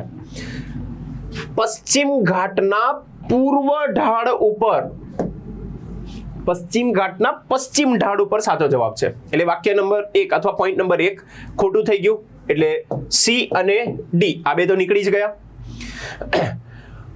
અંદમાન નિકોબાર ટાપુ અરવલ્લી પર્વત હારમાળા પર, લોજિકલી વિચારીએ તો એ ખોટું જ છે. મળી ગયો આપણને આપણો જવાબ, કેમ કે આગળ જ આપણે જોઈ ગયા કે રાજસ્થાન વાળો એરિયા જે છે ત્યાં કાંટાળ વનસ્પતિ છે, નિત્ય લીલા જંગલ હોય નહીં, કેમ કે વરસાદ ઓછું છે. ઉત્તર પૂર્વીય ક્ષેત્રના પહાડી વિસ્તારમાં તો ગારો ખાસી જયંતિયા પર્વતો, સ્વાભાવિક છે કે ત્યાં સૌથી વધુ વરસાદ થાય છે, તો ત્યાં સદાબહાર જંગલ મળે. ચલો જોઈએ નેક્સ્ટ ક્વેશ્ચન. નીચેનામાંથી કયું અથવા કયા વિધાન યોગ્ય રીતે સમજાવે છે કે સમુદ્રી પ્રવાહો નજીકના દરિયાકાંઠાના પ્રદેશોમાં વાતાવરણને કેવી રીતે અસર કરે છે? ઠંડા સમુદ્રી પ્રવાહો જેમ કે કેલિફોર્નિયા પ્રવાહો, ઉત્તર અમેરિકાના પશ્ચિમ કિનારા પર ઠંડી અને સૂકી હવા લાવે છે. જોઈએ કેલિફોર્નિયા કરંટ પહેલા તો છે ક્યાં? આ છે કેલિફોર્નિયા કરંટ, આ છે ઉત્તર અમેરિકા અને એના પશ્ચિમ તટ ઉપર. ઓકે, એટલે કેલિફોર્નિયા ઉત્તર અમેરિકાના પશ્ચિમ કિનારા પર. સાચું. ઠંડી અને સૂકી હવા લાવે છે, મતલબ આ ઠંડી ક્યારે લાવશે?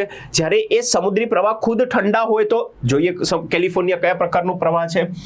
બ્લુ કલરનું છે, એટલે સ્વાભાવિક છે કે ઠંડુ પ્રવાહ છે. એટલે વિધાન નંબર 1 સાચું. વિધાન નંબર 2, બ્રાઝિલ પ્રવાહ જેવા ગરમ સમુદ્રી પ્રવાહ. તો જોઈએ બ્રાઝિલ કયા પ્રકારનો પ્રવાહ છે? આ છે બ્રાઝિલિયન કરંટ, રેડ કલરનું દેખાય છે. યસ, બ્રાઝિલ ગરમ પ્રવાહ છે. દક્ષિણ અમેરિકાના દક્ષિણ પૂર્વ કિનારા પર, ઓકે, પૂર્વ કિનારો છે, ઓકે, પૂર્વ કિનારો પર ગરમ પાણી લઈ જાય છે. ઓકે, એટલે દક્ષિણ પૂર્વ તરફ ગરમ પ્રવાહ જે છે એ ગરમ પાણી લઈને જાય છે. ઓકે, અલ નીનો દરમિયાન સમુદ્રી પ્રવાહોમાં ફેરફાર સામાન્ય રીતે ઠંડા પેરુ પ્રવાહને નબળો પાડે છે. હજુ એ પેરુ પ્રવાહ પહેલા તો કયા પ્રકારનું છે? આ છે દક્ષિણ અમેરિકાના પશ્ચિમ તટ ઉપરનો પેરુ પ્રવાહ ને નબળું પાડે છે, જેના કારણે પેરુ અને ઇક્વેડોરના સામાન્ય રીતે શુષ્ક દરિયા કાંઠે ગરમી અને ભારે વરસાદ થાય છે. તો અલ નીનો અને લા નીના તમને ખબર છે કે ત્યારે શું થાય? આ પેરુ પ્રવાહ જે સામાન્ય રીતે અહીંયા ઠંડો પ્રવાહ છે, એટલે સાપેક્ષ રીતે અહીંયા શું હોય? હાઈ પ્રેશર હોય, એટલે ગુરુદાબ હોય. તો અહીંયા નોર્મલી વરસાદ ઓછું થાય. એની બદલે અલ નીનો વખતે શું થાય છે? તો ઓસ્ટ્રેલિયા અને દક્ષિણ અમેરિકા અહીંયા સામાન્ય રીતે છે લો પ્રેશર, અહીંયા છે હાઈ પ્રેશર. અને અલ નીનો વખતે આ જે બે ધ્રુવ છે એ રિવર્સ થઈ જાય છે, એટલે અહીંયા લો હોય અને અહીંયા હાઈ પ્રેશર હોય. તો તમને ખબર છે ત્યાં લઘુદાબ હોય ત્યાં વરસાદ થાય અને ગુરુદાબ હોય ત્યાં દુકાળ જેવી પરિસ્થિતિ અથવા ઓછો વરસાદ થાય છે. તો અહીંયા 3 વિધાન સાચા છે. ઓકે, લાલ જમીન વિશે નીચેના વિધાનો ધ્યાનમાં લ્યો અને વિધાન સાચું અથવા સાચા ચકાસવાના છે. લાલ જમીનનો વિકાસ એ વિસ્તારમાં થાય છે જ્યાં પાસાદાર અગ્નિકૃત ખડકો હોય. લાલ જમીન જળયુક્ત થવાથી પીળી જોવા મળે છે. ઓકે, રાઈટ, બંને સાચા છે. કેમ કે લાલ કે પીળી જમીન એ તમને હંમેશા અગ્નિકૃત ખડક ઉપર જ મળે. કેમ કે તમને મિત્રો ખબર છે કે અગ્નિકૃત ખડકમાં લોહનું પ્રમાણ હોય, દેટ ઇઝ લોખંડનું પ્રમાણ હશે. તો લોખંડનું પ્રમાણ હોય અને લોખંડ જ્યારે ભેજના સંપર્કમાં આવે તો કયા કલરનું બની જાય? ઓરેન્જીશ થી બ્રાઉનિશ, મતલબ યલો થી લઈને બ્રાઉન કલરનું એનું ટિન્ટ બની જાય છે. ઓકે, તો આપણને એ અગ્નિકૃત ખડક ઉપર જ મળશે.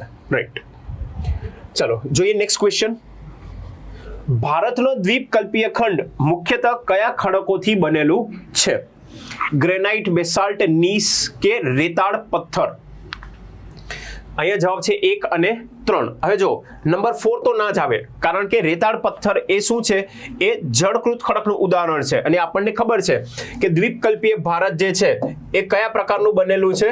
એ અગ્નિકૃત ખડક રચના ધરાવે છે. બરાબર.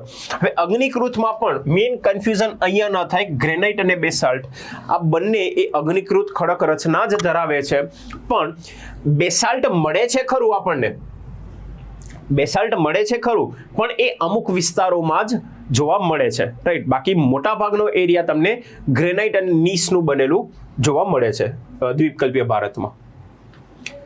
ચલો જોઈએ નેક્સ્ટ. નીચેના વિધાનો ધ્યાનમાં લ્યો. હિમાલય વિશે પ્રશ્ન છે અને કયા સાચા વિધાનો આપણે ધ્યાનમાં લેવાના છે.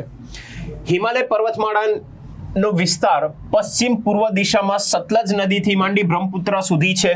ઓકે, આ થઈ જાય છે ઓલમોસ્ટ સતલજ થી લઈ અને બ્રહ્મપુત્ર સુધી છે. ફાઇન, સાચો.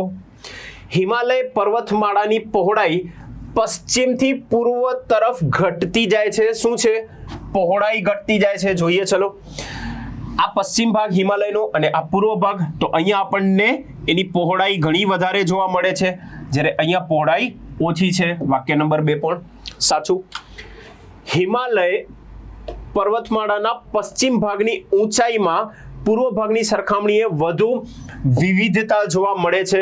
યસ, અહીંયા વિવિધતા વધારે છે, એટલે અહીંયા ત્રણેય વિધાન સાચા છે. 1, 2 અને 3. Okay, next question. નીચેના વિધાનો ધ્યાનમાં લ્યો અને શું છે વિધાનો સાચું અથવા સાચા કયા છે એ ધ્યાનમાં લેવાના છે. વાક્ય નંબર 1, ભારત ઉચ્ચ કોટીના લોહયુક્ત લોહ અયસ્કમાં સમૃદ્ધ છે. હેમેટાઇટ સૌથી વધુ મહત્વપૂર્ણ ઔદ્યોગિક લોહ અયસ્ક છે જેનો વધુ પ્રમાણમાં ઉપયોગ થાય છે.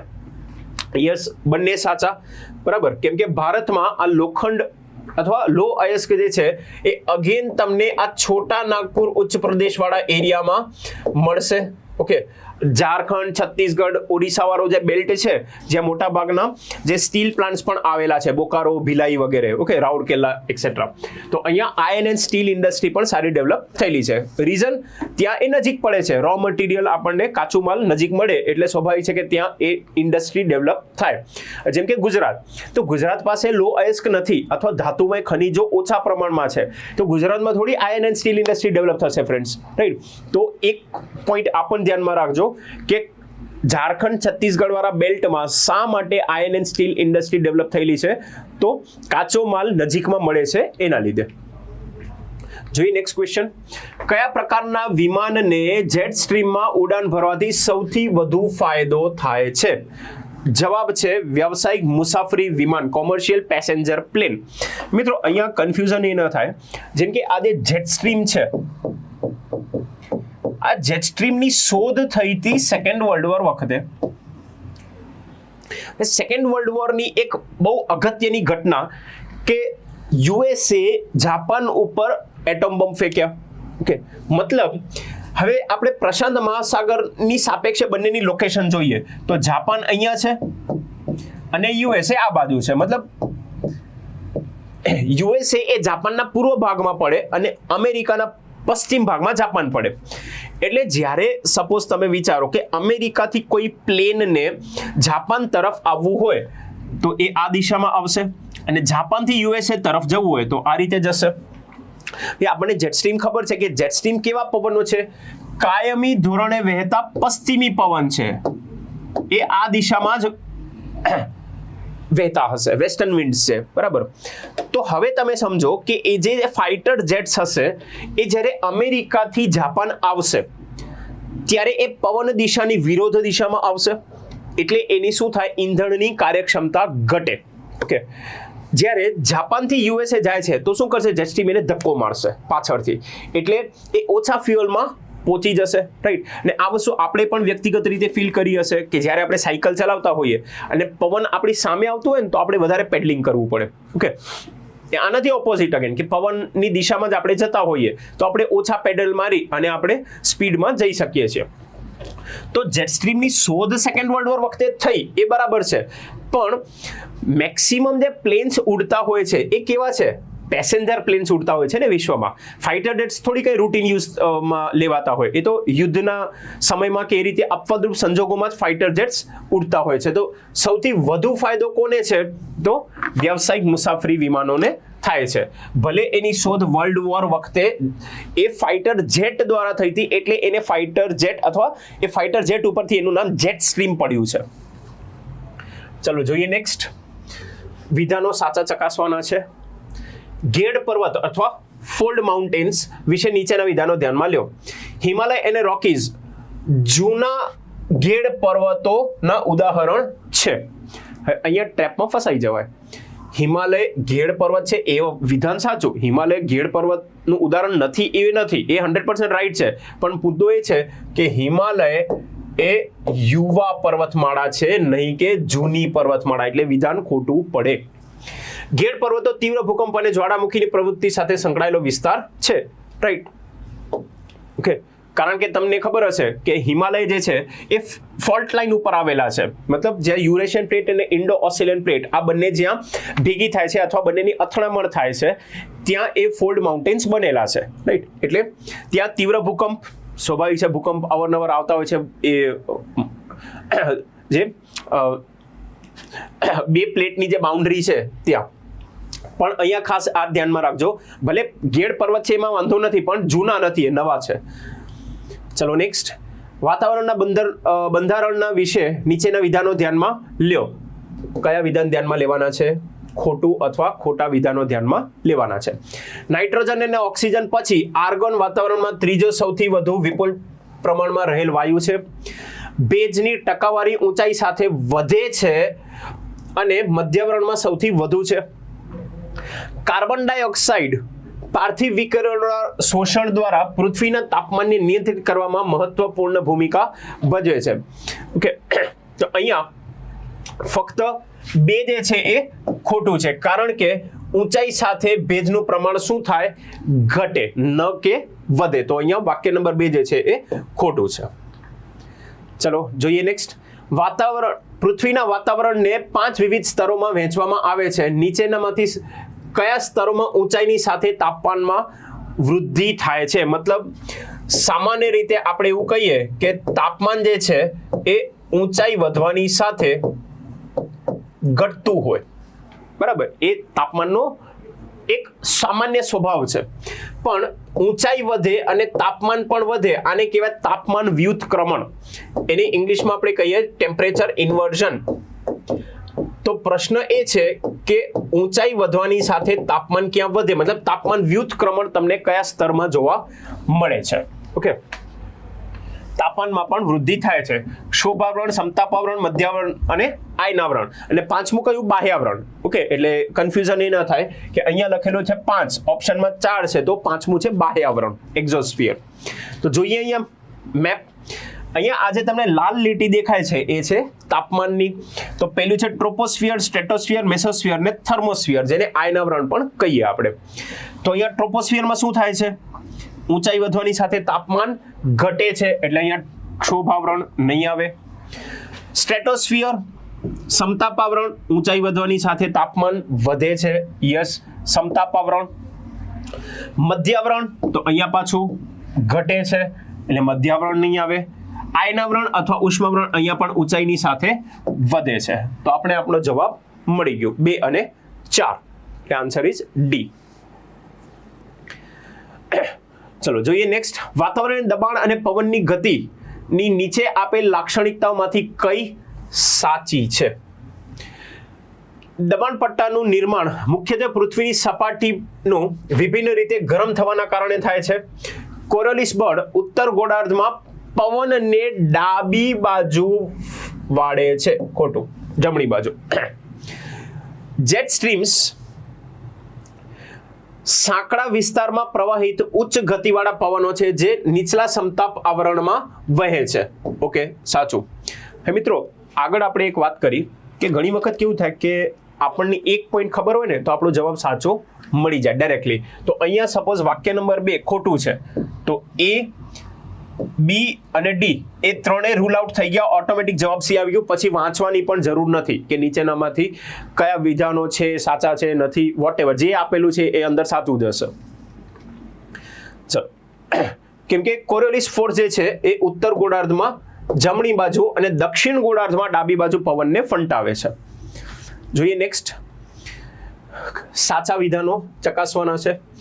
લિથિયમ સંસાધનો અને તેના ભૌગોલિક વિતરણ પર વધતા વૈશ્વિક ધ્યાનમાં સંદર્ભમાં નીચેના વિધાનો ધ્યાનમાં લેવાના છે. દક્ષિણ અમેરિકાનો લિથિયમ ટ્રાયંગલ, જેમાં ચિલી, આર્જેન્ટિના અને બોલિવિયાના ભાગોનો સમાવેશ થાય છે, તે લિથિયમના સૌથી મોટા જાણીતા અનામત જથ્થો ધરાવે છે. રાઈટ. આજે લિથિયમ ટ્રાયંગલ છે ફ્રેન્ડ્સ, વિશ્વનો 50%ની આસપાસનું જે ભંડાર છે, ઉત્પાદન નહીં ભંડાર છે, એ આ 3 દેશોમાં આવેલું છે. સાચું, ભલે ઉત્પાદન નથી થતું. નેક્સ્ટ છે જમ્મુ કાશ્મીરના રિયાસી જિલ્લામાં લિથિયમ ક્ષેત્રો હસ્તગત કરવા અને તેનું અન્વેષણ કરવાના ભારતના તાજેતરના પ્રયાસો ઈવી બેટરી ના ઘરેલું ઉત્પાદન માટે મહત્વના છે. તો આપણને ખબર છે lithium based batteries, lithium ion batteries આવે છે, રાઈટ. તો બંને વિધાન સાચા છે. હવે એકચ્યુઅલી ફ્રેન્ડ્સ, આજે જમ્મુ કાશ્મીર વાળો જે ક્વેશ્ચન છે ને એ કરંટ કન્ટેક્સમાં પૂછાયેલું છે, બીકોઝ એ એક્ઝામના પહેલા જમ્મુ કાશ્મીરમાં લિથિયમ રિઝર્વ્સ ત્યાં મોટી પ્રમાણમાં આપણને મળ્યા હતા. જોઈએ નેક્સ્ટ. નીચેના આંતરરાષ્ટ્રીય વેપારી માર્ગો અને ભારત માટે તેમનું મહત્વ ધ્યાનમાં લ્યો. મલાક્કાની સમુદ્ર ધુની,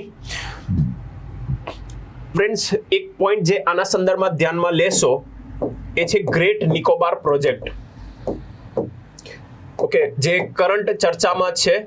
હમણાં અઠવાડિયા પહેલા જ ગવર્મેન્ટે આ પ્રોજેક્ટને મંજૂરી પણ આપી અને એ ગ્રાઉન્ડ લેવલ ઉપર એની કામગીરી શરૂ પણ થઈ ગઈ છે. અગેન એના પર્યાવરણીય અમુક પાસાઓ પણ છે, પણ ગ્રેટ નિકોબાર પ્રોજેક્ટ એકવાર તમે જોજો.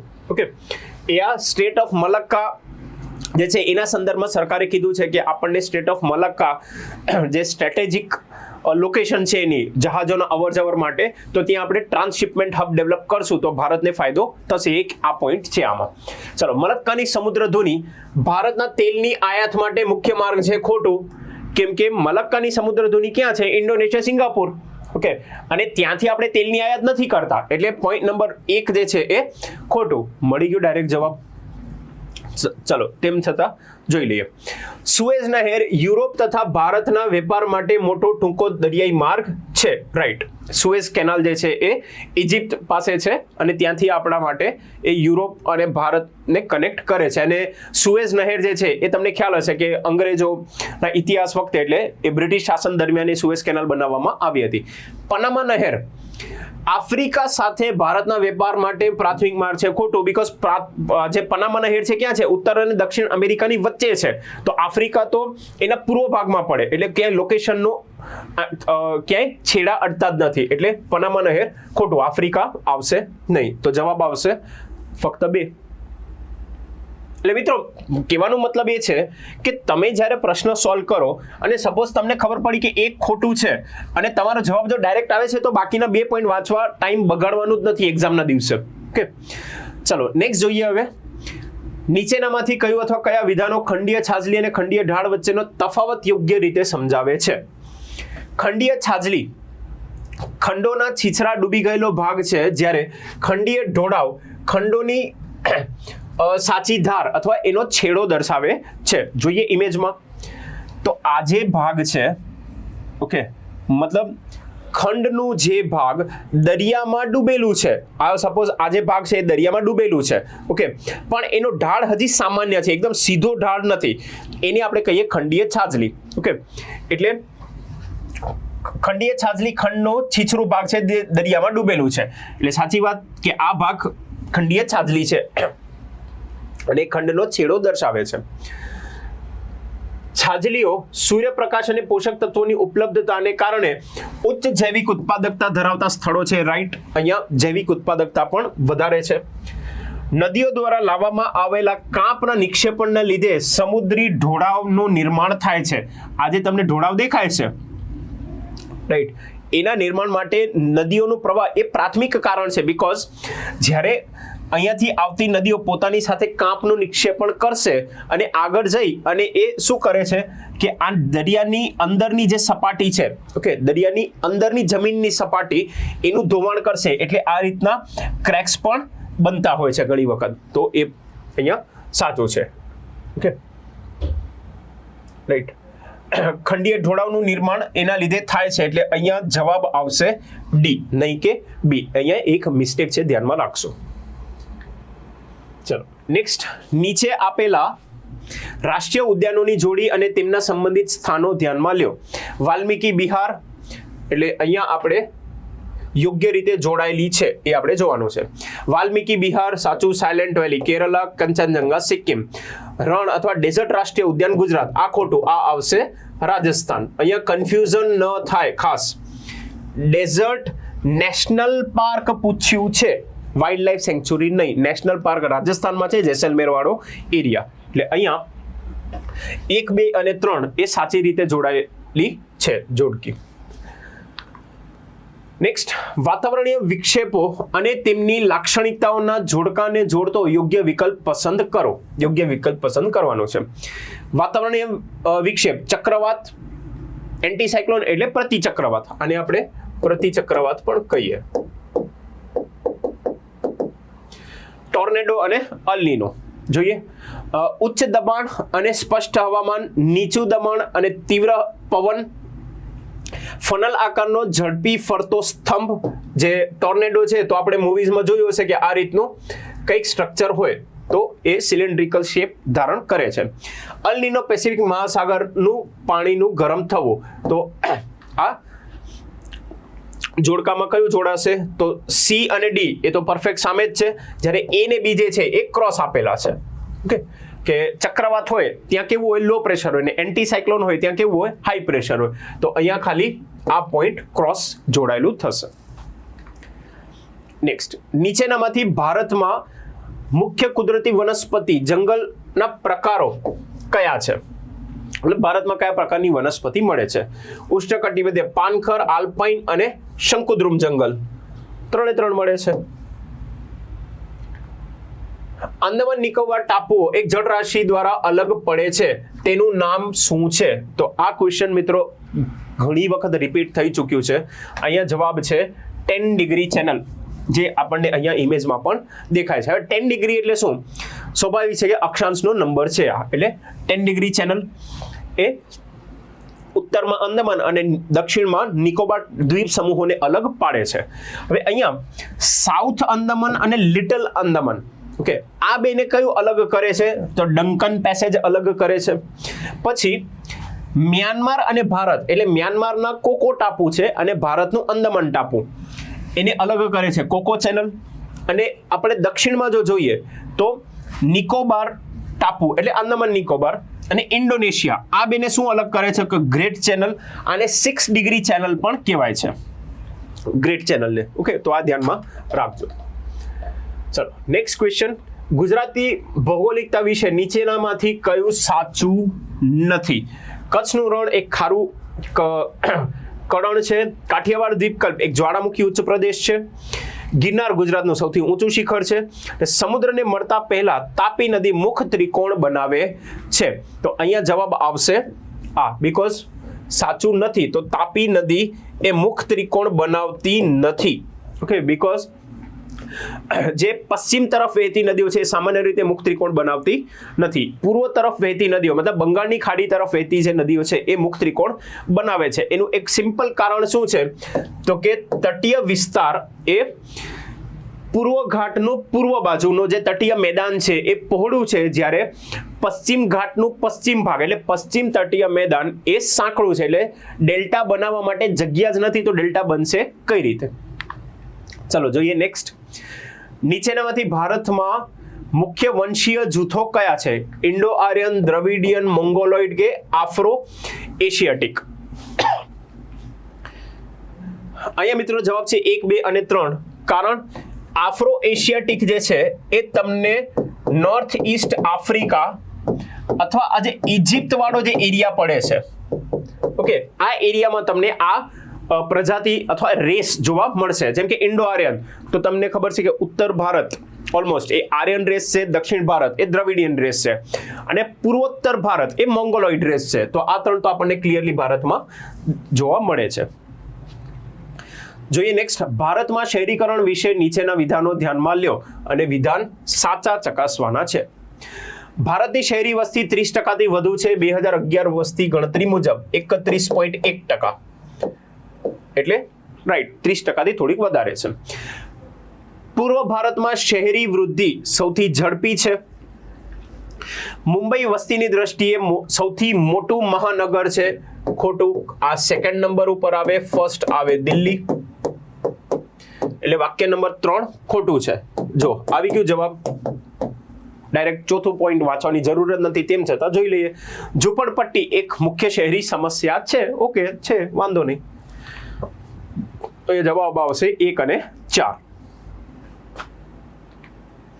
ચલો, કયા સાંકડા અને છીછરા સમુદ્રે ભારત અને શ્રીલંકાને વિભાજિત કરે છે? મતલબ ભારત અને શ્રીલંકા વચ્ચે કયો વોટર બોડી છે?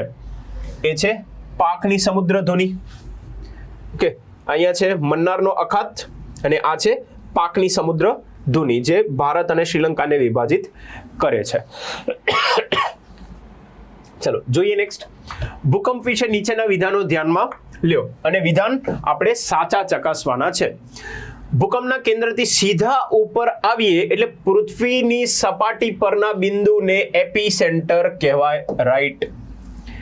પૃથ્વીની અંદરનો જે બિંદુ હશે ને ફ્રેન્ડ્સ, એને ફોકસ અથવા હાઇપોસેન્ટર કહેવાય. હાઇપોસેન્ટર, અને એની એક્ઝેક્ટ ઉપર પૃથ્વીની સપાટી પરનો જે પોઈન્ટ હોય એને એપિસેન્ટર કહેવાય. આપણે ન્યૂઝમાં ઘણી વખત જોતા હોઈએ કે જ્યારે બી ભૂકંપ આવે તો આપણે લોકેશન હોય કે ભાઈ ભૂકંપ આવ્યું તો એનું એપિસેન્ટર ક્યાં, તો કે લોકેશન કે ગાંધીનગર છે, અમદાવાદ છે, અમરેલી છે, કચ્છ છે, વોટેવર એ પર્ટિક્યુલર લોકેશન હશે એટલે એપિસેન્ટર. ભૂકંપ દ્વારા અનુભવાતી ઉર્જાની તીવ્રતા રિક્ટર સ્કેલ પર માપવામાં આવે છે. ભૂકંપ સપાટીના તરંગો ભૂગર્ભીય તરંગોની તુલનામાં વધુ વિનાશક હોય છે. ત્રણેય સાચા, બીકોઝ જે તરંગો ઉત્પન્ન થાય એ બે પ્રકારના છે. ઓકે, આ બંને જે છે એ ભૂગર્ભીય તરંગ છે. ઓકે, જેને આપણે બોડી વેવ્સ કહીએ. તો એ શું કરે છે કે જ્યારે ભૂકંપ આવે તો એ પૃથ્વીની અંદરથી બોડીમાંથી ટ્રાવેલ કરે છે. પી અને એસ તરંગ, અને એલ તરંગ જે છે એ સપાટીના તરંગ છે.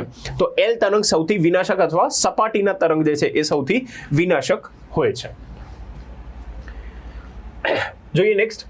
દક્ષિણ ગોળાર્ધમાં દક્ષિણ પૂર્વીય વેપારી પવન અને ઉત્તર ગોળાર્ધમાં ઉત્તર પૂર્વીય વેપારી પવન નો વિષુવવૃત્તીય નજીક એકબીજાને મળે છે. પવનનું મિલન કયા સ્થળે થાય છે અથવા એનું નામ શું છે? હમણાં જ આપણે આગળ ડિસ્કસ કર્યું, that is ITCZ, inter tropical convergence zone. ત્યાં પવન ભેગા થાય એટલે જ એને ITCZ કહેવાય છે. પૃથ્વીના સ્થાન વિશે નીચેના વિધાનો ધ્યાનમાં લ્યો અને સાચું અથવા સાચા વિધાન ધ્યાનમાં લેવાના છે. પૃથ્વી જ્યારે સૂર્યની સૌથી નજીક હોય ત્યારે તેને પ્રાપ્ત થતો સૌર વિકિરણ પૃથ્વી જ્યારે સૌથી દૂર હોય તેના કરતા સહેજ વધુ હોય છે. કોન્સેપ્ચ્યુઅલી કોમન સેન્સથી આપણે વિચારીએ કે જ્યારે સૂર્ય અને પૃથ્વી વચ્ચેનું જે અંતર છે ઓછું હોય તો એની સૂર્યના કિરણોની તીવ્રતા વધી જ જવાની છે. ઓકે, અને ડિસ્ટન્સ જ્યારે વધી જાય તો એની તીવ્રતા ઘટી જાય છે. સૂર્યની નજીક અને દૂરની સ્થિતિને કારણે સૌર વિકિરણમાં થતો ફેરફાર એ પૃથ્વી પરના ઋતુગત પરિવર્તનનું મુખ્ય ચાલક પરિબળ છે.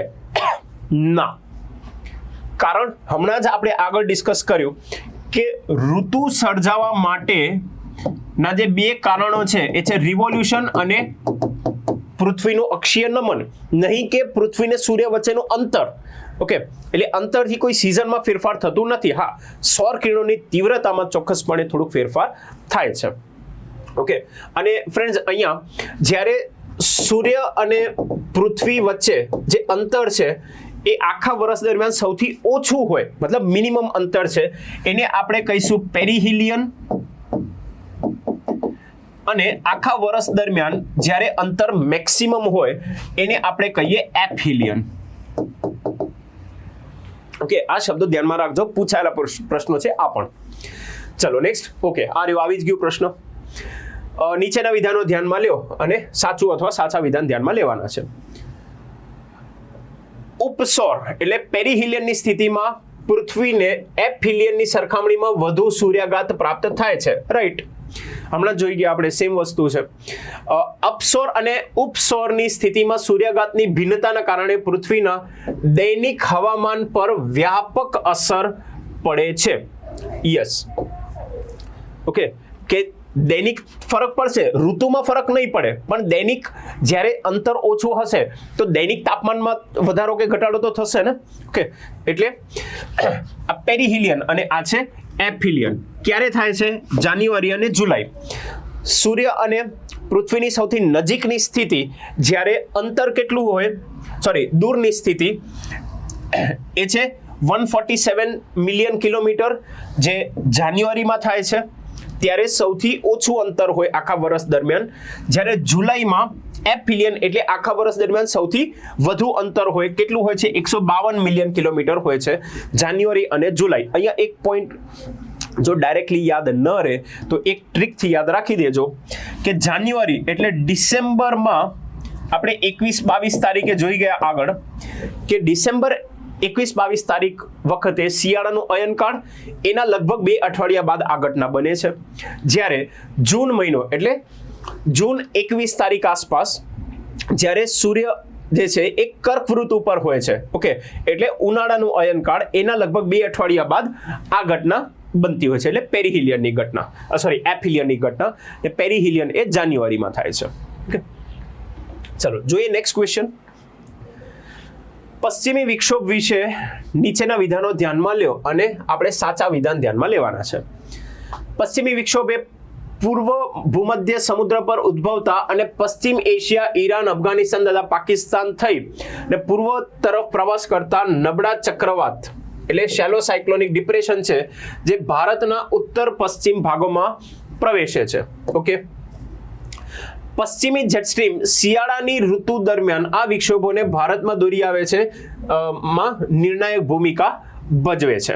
રાઈટ, બંને સાચા છે, કારણ કે ભૂમધ્ય સાગર ઉપરથી જે ભારત તરફ આ પવન આવે છે એ શેની સાથે આવે છે?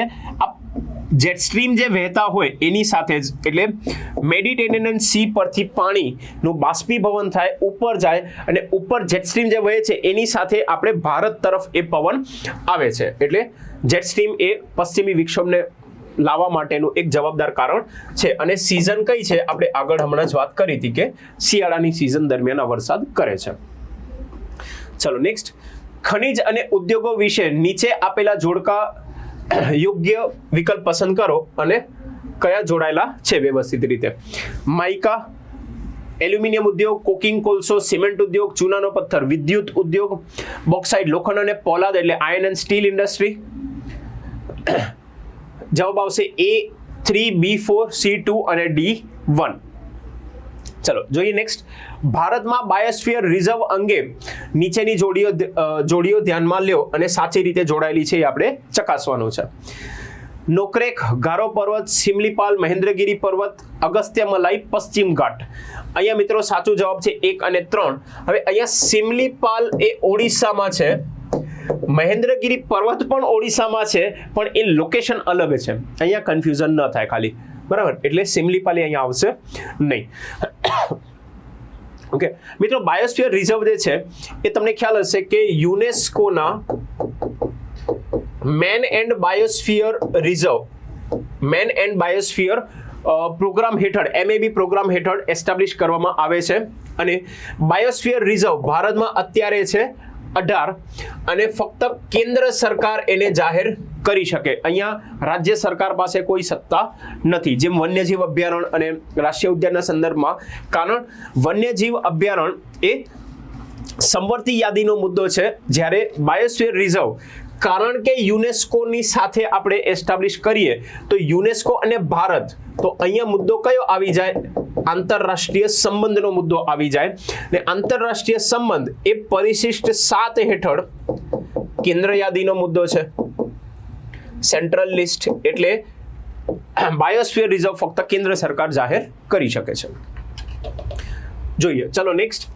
શંકુદ્રુમ વન પ્રદેશ વિશે નીચેના વિધાનો ધ્યાનમાં લ્યો.